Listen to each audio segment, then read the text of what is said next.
Hello and welcome back to Space Engineers. In today's video, we're looking at another ship from the SSI line. This thing seen right behind me is called the Wanderer, which is a civilian class shuttle designed to take a few people from one place to another in as most comfort as possible.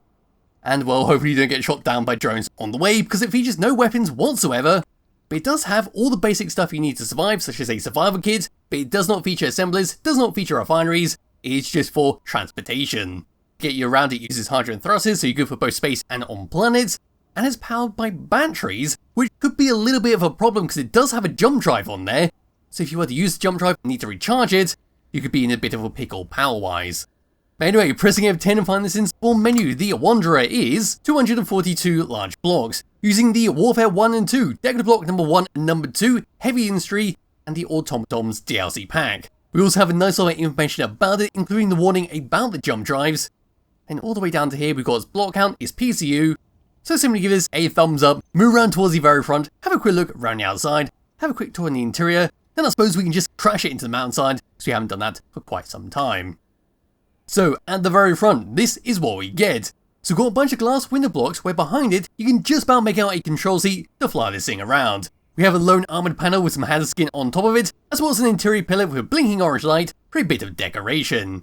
Surrounding all of that, we've got this lovely black and then pinkish red colouring blocks to make up the main body of the ship. If you were to move around onto the side, you can just about make out the magnetic plate on the ground. But over into this section, we then got a white stripe to break up all this pinky colouring. There's a window to peer inside. Over to this section is your ladder to get up and in the door, and as you can see the land I'm on isn't exactly flat, so I did the best I could with that. Yes, onto this part, there's our hydrogen thrusters, there's another magnetic plate. Then all the way over to this section, a few more hydrogen thrusters, there's a large hydrogen tank on the side there, with great use of that cap just covering up that side panel. And all around over to here, we can see our hydrogen engine to give it a bit more power, and we can just about make out our jump drive sitting right behind there. At the very back of this thing, this is what's going to push us around, which is 3 large hydrogen thrusters, which just do perfectly well for a transport ship. We can also see how the armoured panels on the side have been set up. They seem to be held across by some unfinished panels, which do look very good, but I suppose would be easily shot off if there was a pesky drone nearby. Moving all the way up and looking down, here we go, so that's the top of our hydrogen tank, once again with a cap on top. And as we were to move along the main body, a few more hydrogen thrusters, there's our gyroscope, there's the connector to dock this thing up. Then along towards the middle section, some nice use of our window blocks and decoration. There's some actual window blocks to actually peer inside. There is the very front where our control seat is sitting. So moving all down underneath this thing, hopefully we can see past all the grass. Yes, that is really all you can see, just a bunch of steel blocks, there's our magnetic plate, there's another connector just in case you need it, a bunch more hydrogen thrusters, there's the jump drive, and there's the hydrogen engine at the back below our hydrogen tank. And I suppose we'll come and take a look on the opposite side because we do not have a door on that side. What we got instead, we've got the pan all the way around, there we go, is an O2H2 generator. And there we are, there's the outside of the SSI Wanderer. And as per usual from that line, it looks bloody fantastic. So now what I can do is just grab hold of my character, now come up these steps, I have to do a little hop to get up there. And there we are, that's now done. We now open this up, a single door so there is no airlock. And this is what we're greeted with. So there's no O2H2 generator, there's our survival kit, there's a cargo access, onto the side a cryopod, a lovely window to peer outside. And then we can now move around over to here, there's a warfare battery, there's another warfare battery, there's a gravity generator, round over there, another warfare battery, onto this section, a shower and toilet setup, then we walk up these steps, and here is our cockpit. But turn around for the moment, we see our windows on both sides, looking up, there's the windows we just saw next to that connector, looking down into the middle, there's our air vent, there's a bed for you to sleep on, and there's an armory locker for you to store a few bits and bobs, such as weapons and ammunition. And there we go, that is the interior, so now we just need to hop into the seat, bring up the HUD, so only got a few controls to go through. Where number 1 is going to be for our jump drive to trigger it, and we can jump a nice long range with this, but we'll need to come into this menu to actually find out its actual jump range.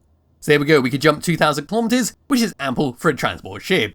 Number 2 and number 3 is to change your jumping range, with number 4 to turn it on and off, number 8 is for our batteries to turn it on and off, number 9 is for our hydrogen engines to turn them on and off, then on to tab number 2 we've got a connector top and bottom to lock and unlock them. And as for that, all I need to do now is undo the parking brake and lift this thing up. So here we go, we're going to go all the way up. We are on an alien planet, so as you can see in this heavy gravity, we're doing very well. But anyway, moving forwards, this is what we get. As you can expect, we've got some bloody good speed out of those 3 large hydrogen thrusters. Coming to a stop, we are a little bit slower, but we do have one less thruster to actually help us stop. At the end of the day, that is still bloody fast, and there's no risk of you slamming into anything, such as a base or an asteroid. Moving left, and move right, some bloody good speed with that. And moving up, again, on the alien planet, it still has some very respectable speed, and then moving down is going to be helped by gravity, which would be the fastest thing out of everything, and yes it is. But as for gyroscope controls, moving this thing around, it's got a nice little control over there, a fair amount of weight on there so it's not too floaty, it certainly feels like a mid-sized ship and not a fighter, and it certainly suits this size of ship. As for that is pretty much it for the SSI Wanderer. It's a fantastic little ship if you do need to have something to transport some people from one place to another, even just to take you down to a planet from a space station, or maybe from a larger ship that can't quite fly on a planet. But yes, now what we're going to do is actually just go and find a nearby mountainside, slam straight into it, and I think that'll be that. So we're going to go towards this little ridge right here, and we'll see what kind of destruction we can cause. Because I'm going to just fly up just a little bit, angle it down, and I'm just going to charge straight ahead into this clearing, into third person view, hiding the HUD, going at maximum speed. And it is starting to get a little bit foggy, so the fog is rolling in. But hopefully we can end this video before that goes and starts up. But here we go. And that's a lovely crash. What is there remaining of the poor SSI Wanderer? It doesn't actually look like there's anything remaining. What have we got down here? Let's see the little scraps we've got. So we've got some railings, we've got a steel block, we've got 2 more steel blocks, and an armoured panel, and one hell of a hole on the alien planet. So yes, that is pretty much it for the SSI Wanderer. It's fantastic at pretty much everything, including crashing. There'll be a link to its description below if you wish to download and play around with yourself. I'd recommend you do, because the SSI line chips are always fantastic. And I'll be back with another video some point soon. Bye bye.